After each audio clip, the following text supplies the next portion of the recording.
ధరించి ఉంటాం.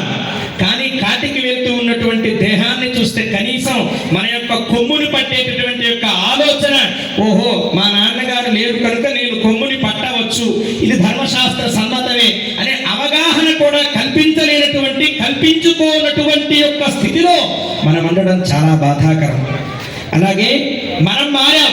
ఏ విధంగా మారాం? ఒకప్పుడు సమిధలతో దేహాన్ని దగ్ధం చేస్తుంటే నేడు అప్డేటెడ్ అని మానవులందరూ కూడా ఉపయోగించుకుంటున్నారు. కరెంటు అనే పదం కనుక ఇప్పుడు ఆ కరెంటుని దేహం యొక్క దగ్ధతకు కూడా ఉపయోగిద్దాం అని చెప్పేసి మనం మారాం. కానీ మన పక్కన ఉన్నటువంటి 2 పుస్తకాలు కొన్ని వందల సంవత్సరాలు యుద్ధం చేసి మనలో నింపినటువంటి యొక్క బీజాలు ఉన్నాయి చూసారా, వాళ్ళు మారల. మనం రోడ్డు వేస్తుంటే రాముడి యొక్క ఆలయాన్ని సంస్కరణ చేసి కళాపకర్ష చేసి స్వామి రాజు చెప్పినటువంటి యొక్క ధర్మం కాలానుగుణంగా సంస్కరింపబడవచ్చని ఆగమాల్లో నిరతి ఉంది, ధర్మశాస్త్రంలో నిరతి ఉంది కనుక ప్రజా ప్రయోజనం కోసం కళాపకర్ష జరిపి స్వామిని అనుమతితో వేరే ప్రదేశానికి అనుగ్రహం చేయమని కోరుతున్నాం. కానీ వారిని కదపాలంటే కష్టం, వారిని నినదించాలంటే భయం. ఈ భయమంతా వదిలి అందరము కలిసి ఒక స్వామీజీ గొంతుక మాత్రమే కాదు, మనందరి గొంతుకల్లోనూ కూడా స్వామీజీ ఉంటేనే వీర్ శివాజీ చేసిన త్యాగం, రాణా ప్రతాపుడి యొక్క దేహత్యాగాల యొక్క రక్త ధాతువుల నుండి పుట్టినటువంటి యొక్క ఈ వీరభూమి యొక్క లక్ష్యాలను మనం గుర్తు చేసుకున్న వాళ్ళం అవుతాం.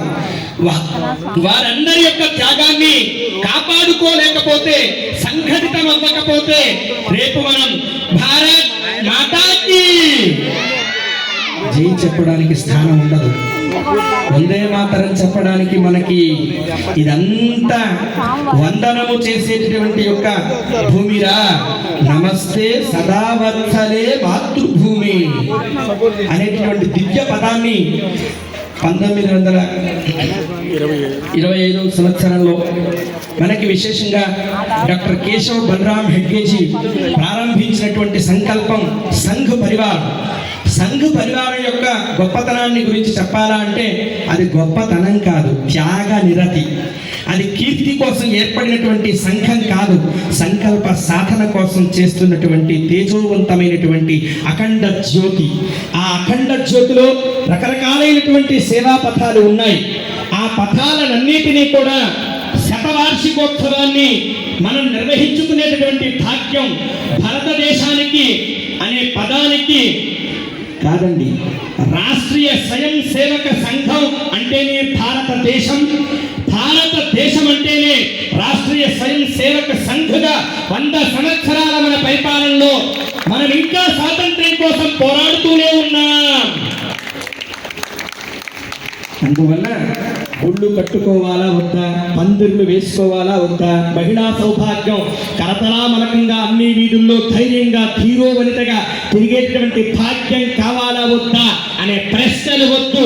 ఇది మన భారతదేశం, ఇది మన భారత భూమి కనుక చుట్టుపక్కల ఉండే దేశాలలో మనం గమనిస్తూ ఉన్నాం.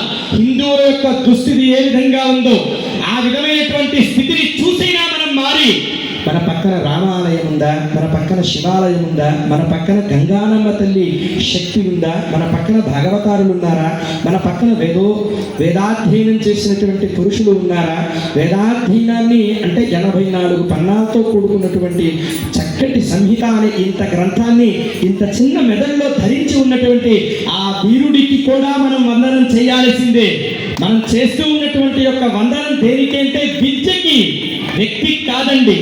కనుక వ్యక్తి లక్షణాన్ని వీడి భారతీయాన్ని మనలో మనం కలుపుకుంటూ ఒకరిని ఒకరం మనం గౌరవించుకుంటూ ప్రయాణించాలని సూచిస్తూ శివోహం శ్రీరామ జయ రామ జయ రామ. అందరూ కూడా ఒక్కసారి నామం చెప్తే సంకీర్తన పూర్తి చేసుకుని తరువాత సభా కార్యానికి ఆలస్యం అవుతుంది కనుక బయలుదేరుతూ ఉన్నాం. శివోహం శ్రీరామ జయ రామ జయ జయ రామ.